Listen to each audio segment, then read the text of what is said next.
Woo! A big yawn to start it off. Along with the tribute to the nature boy, right? Welcome, everyone, to the Friday morning edition of the Off Base Podcast. The podcast carefully crafted to remind you to suck a fat one if you think you're the only one, because you're not. I'm your host, in the Rocky Mountain no-name Jackass, and it's 36 degrees here in the city of Aurora at 7:55 in the a.m. on Friday, May 20th, 2022. Yes, you can hear the despondence in my voice, because this is ridiculous. 36 degrees. Chaw time.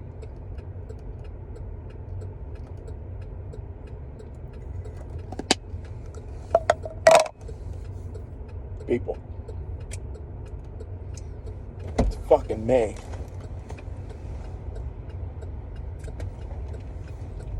And it's 36 degrees.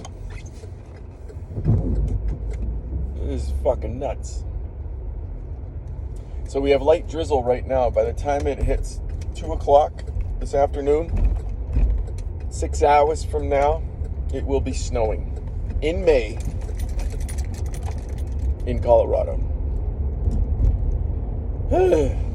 Oh no, man. Does it sound like I'm complaining? Because I am. It sucks. However, all that being said, I'm very excited about dinner tonight. I'm making crack pasta. Oh, another big yawn. Crack pasta, I explained on the podcast yesterday.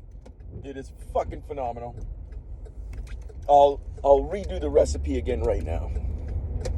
You take some sausage, you brown it up with some garlic. You throw in a can of tomatoes. Then 3 diced up hot cherry peppers. That's what makes it crackish. Unbelievable flavor, how well the hot cherries mesh with the sausage. When it's all cooked up, you just throw in a pound of cooked penne, put it in a casserole dish, and top it with whatever cheese you like. I do mozzarella and Parmesan, and it's fucking simple, dog. It's simple, and it's delicious. It really is. Speaking of food, my stomach has been a rumbling all goddamn morning. Hungry. I'm a hungry hippo. So I can't wait to get back and eat.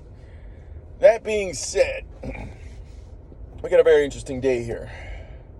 All the shit that kids are involved in are a half hour away from base.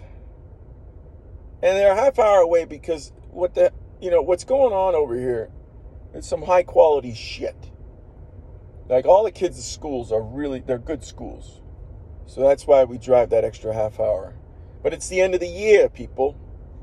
And at the end of the school year, shit's going on. Not to mention, stepson approaching his 16th birthday, allowing him to have the license to drive. So, what I got to do at around 2 o'clock today is leave work, come pick him up for his driving lesson at 2:30. But then the other ones, they get out of school like an hour after that. What am I going to do? Am I just going to sit here for an hour waiting for them? Huh? Or do I go home, which is a half hour drive, and then as soon as I get in the house, 5 minutes later, I leave to come back and get them? Do I do that? No, I don't do that. We got my wife coming to pick up my stepdaughter. But I told her, because my stepdaughter has a dance today after school, so I have to take stepson to the driving lesson. Stepdaughter's got a dance after school at 5, and they moved the time up because the snow is supposed to hit. So the dance was from 6 to 8, but they moved it now 5 to 7 to make sure that people, have a better opportunity of driving home safely, which I think was smart.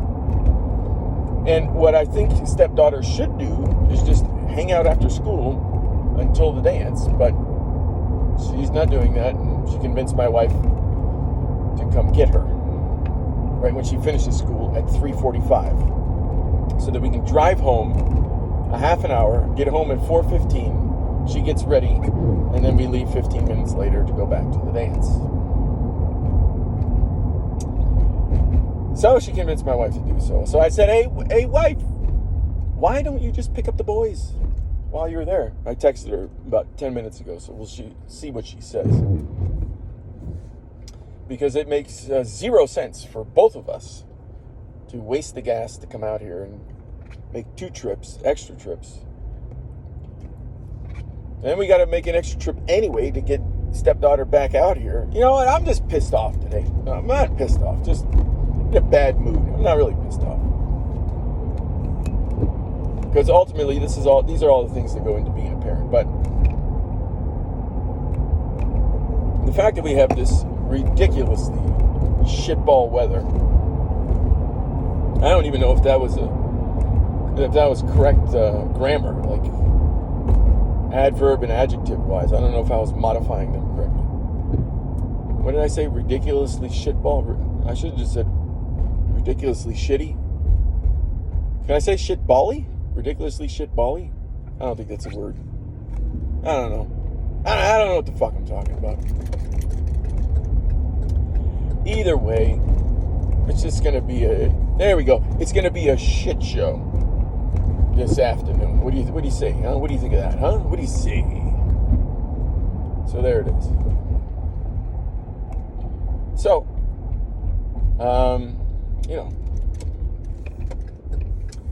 you do your best. We are in the grinding season between Mother's Day and Memorial Day. And then next week, though, it's kids' last week of school. They might have like a couple different things going on. My wife is going TDY.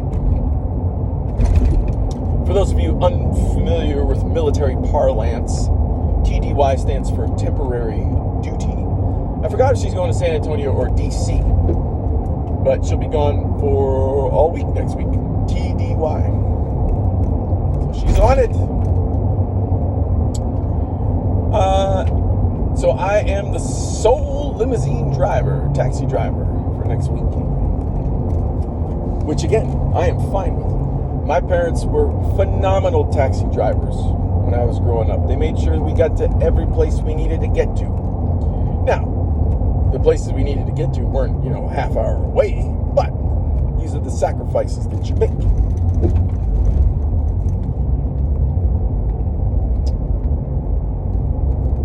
Now, all that being said, we've had shit going on the last 2 days. I haven't gotten a workout in the last 2 days, which I think is advantageous because my right shoulder is still fucking bothering me. I don't know how the fuck the injury happened. I'm trying to stretch it out. I only stretched it once yesterday. I'm trying to do a variety of different stretches.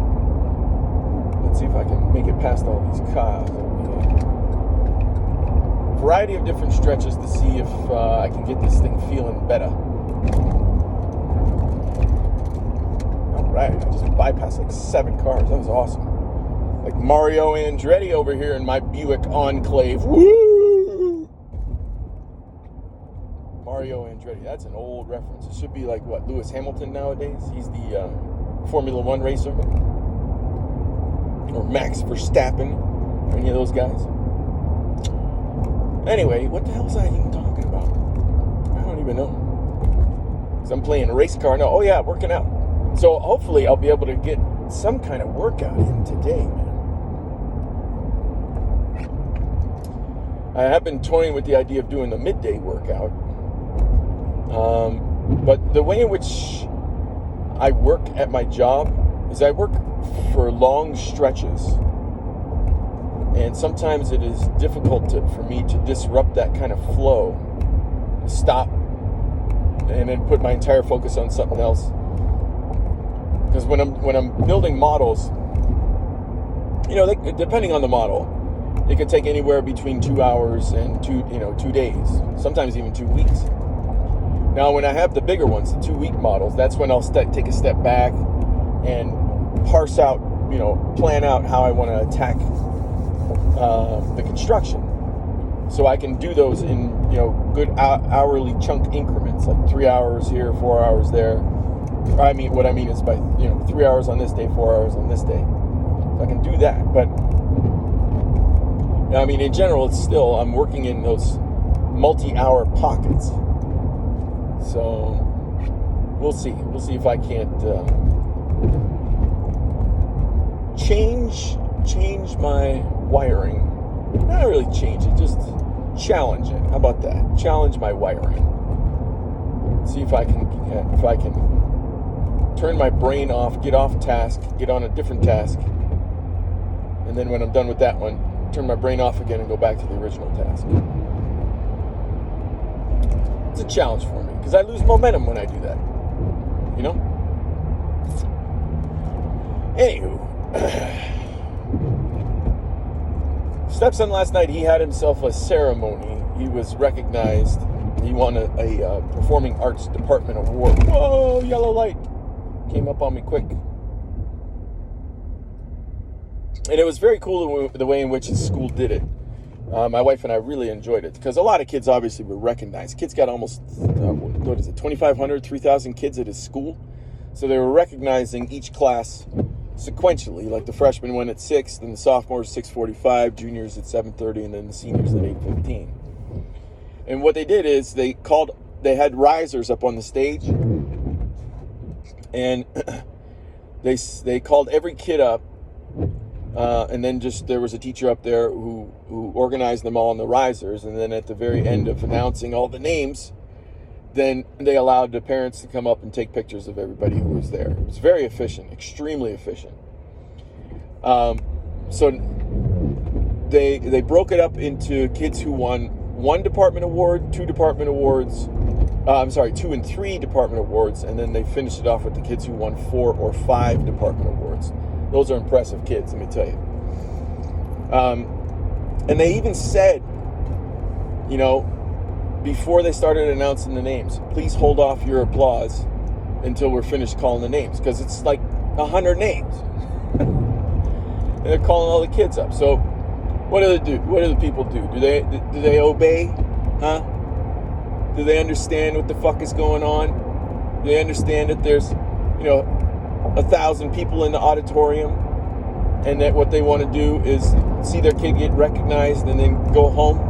Do they recognize that? Are they aware of that? No. You always got the fuckers. The fucking fuckers. Like 20 of them. Their kid's name gets called out. Woo! Woo!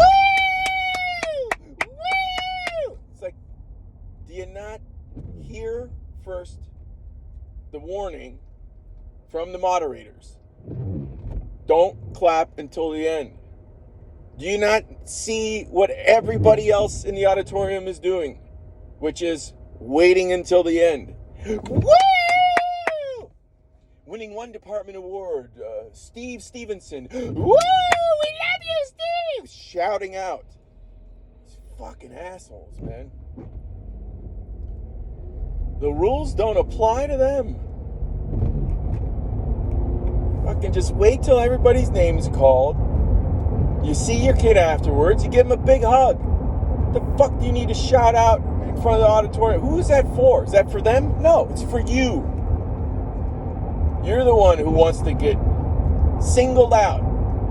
Everybody looks back at you as if to say, did you not fucking hear the moderators? Clap at the end. Hoot and holler at the end. Jesus Christ. Man, I'm in a mood today. Fucking assholes. Alright, now we got a little bit of a traffic jam here. What's going on? Visibility is low today, people. Quite low. And all the cows were by the fence today. It was weird. Oh, there's some people up here on the left side. Looks like they're picking up trash. Which I take my hats off to these folks, because the landfill is right there.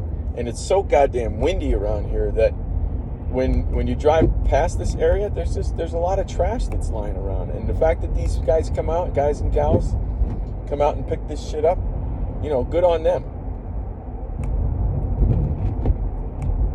I'm a huge fan. If I had snacks, I'd stop off and give them a snack. There's the cows. Oh, they're moved away from the fence. Look at that. Nice little cow pasture. These fucking things, man. We drive by them twice a day. These fuckers are always heads on the ground eating grass. They eat all day long. But, you know, they don't eat a lot of calories. So that's why I guess they got to, you know, in one sitting. So I guess that's why they got to eat all day long. I mean, these are, you know, half-ton beasts. Maybe quarter-ton. They need a lot of food to eat. A lot of grass. And they are grass-fed cows because I'm looking at all the grass right now. What the fuck am I even talking about right now? You know what? I got so mad at those people last night cheering on their kids. I needed to bring it back in another direction, I think is what really needed to happen there. I think I'm good now. I'm a little better. But I am hungry. Holy Christ, am I hungry. Jesus Christ. Look at these guys out playing golf this morning. Because there's a golf course actually right next to the cow pasture. The Murphy Creek Golf Course. All right, halfway point, folks. Here we are. Which now switches things over to economics. And what the hell is going on in the markets? Markets are trying to put in a temporary bottom right here after a big drawdown since the beginning of April. I mean, big. So you had the initial drawdown from January down to late February. And you saw a nice, huge relief rally in March. And then as soon as April hit, right back down. And not yesterday, but on Wednesday, it was a massive sell-off. It was one of the biggest down days. I forget. Well, I don't want to say since some date because I can't remember what the date is. But S&P was down 4%. Russell was down 5%. Don't really pay attention to the Dow, but the Dow was down over 1,000 points. So it's definitely over 3% on the Dow. But massive selling on Wednesday. And yesterday's feeble attempt at putting in a bottom, I have a feeling it might get taken out today as we near the end of the week. I mean, typically, if you have a down week and you don't have a significant bottom being put in, significant tail candle, significant violent rally off of a certain level, most likely you're going lower. So mid 3000s is where I'm targeting for a temporary bottom, unless of course the Federal Reserve comes out and reverses policy. And it's so funny too because they've been jawboning, and that's really all it is. I saw a really great interview. I talked about it a little bit the other day that a guy by the name of E.B. Tucker gave on Daniela Cabone's channel. She runs, I looked it up yesterday. She runs the channel Stansberry Research, and she always has really good guests on. Very intelligent, and has great conversations with them too. But E.B. Tucker, he put it. He actually outlined it, and I also mentioned he's a little bit out there. All right, so you got to recognize that he's kind of like the guy who ran Athena Health. What was his name? He was related to the Bushes. His last name was Bush. I forgot his first name. I liked him a lot. Jim Cramer had him on quite a bit back in the day. I don't know what happened to him, but he was a great guest. He's just full of enthusiasm. It wasn't like your typical CEO, monotone, and, doesn't get people excited about the company or the stock. Anyway, E.B. Tucker is a little bit like that. He's a little bit out there, but the way in which he framed how the global economics and just the American economy is presented to us, the way in which he did that was really good. And I think if people don't understand economics very well, if you listen to that interview, then it'll start to make sense to you. He said we're not we're obviously not a goods-driven economy. We don't make stuff anymore. You could argue that we're a consumer-based economy. But the way he said it is we're a narrative-based economy, and it's all dependent upon the narrative that the Federal Reserve lays out. And there's an adage in the market which is to not fight the Fed, because they have a printing press. They can print as much money as they want and manipulate the markets however they want. So why are you going to go against that? So whenever they communicate what their Fed policy is going to be, well, the markets front run it. And there's nothing, I don't think there's anything wrong with that. But the problem is that all the money managers, they're hip to the Fed's narrative. So they're going to front run before the Fed even moves. Like, they'll communicate and be like, yeah, we're going to raise interest rates in March. They said this back in January. So by the time you hit March, well, guess what happened? The market dropped 15%. It's like, you don't think these people are going to react to what you have to say? So the way in which, again, just to reiterate, the way E.B. Tucker laid that out, that it's a narrative-driven economy. The narrative right now continues to be, and the reason why I say narrative, because it's not, it's not based that much on action when it comes down to it. The Federal Reserve has raised interest rates from 0.25% to 0.75%. That's it. In 5 months. That's all they've done. We're at 0.75% on the federal funds rate. That's it. But they've been jawboning for the last 5 months that they're going to try to get it up to 2.5. They haven't done it, though. But the markets are front running them, which is why we're getting close to almost a 30% sell-off in the NASDAQ. Definitely past 25. And close to a 20% drawdown in the S&P right now. But it's funny how the machine works and how long it takes for simpletons like myself to finally understand how it works. Because when you're in a bull market like we were, and in particular the euphoric phase of the bull market, and who knows, man, if the Fed turns on a dime, like if the markets drop a good, another 10, 15% from here, and they flip and be like, yeah, let's not raise interest rates. We're going to cut them back down to zero. Well, you'll see the market take off again. And if they continue to expand their balance sheet, markets are going to make new highs. They'll make new highs. It's fucking weird. However, as I said the past couple days, you've got the 10-year Treasury pushing on that 3% level. And really the only thing that can probably stop the Federal Reserve from destroying our currency is the collective of the bond market, the people who participate in the bond market. Bond market oftentimes is referred to as being smarter than the stock market, because those people have much more to lose. They do much more research on the bonds that they're buying, at least in theory. But bond investors are typically smarter than stock investors. So when I've heard people say, in particular, Bill Fleckenstein, he's a pretty smart fucking dude, who said that the bond market is the only one who has the ability to take the printing press away from the Federal Reserve. All right, getting scanned. Good morning. Good morning, man. Have a great day. Thank you.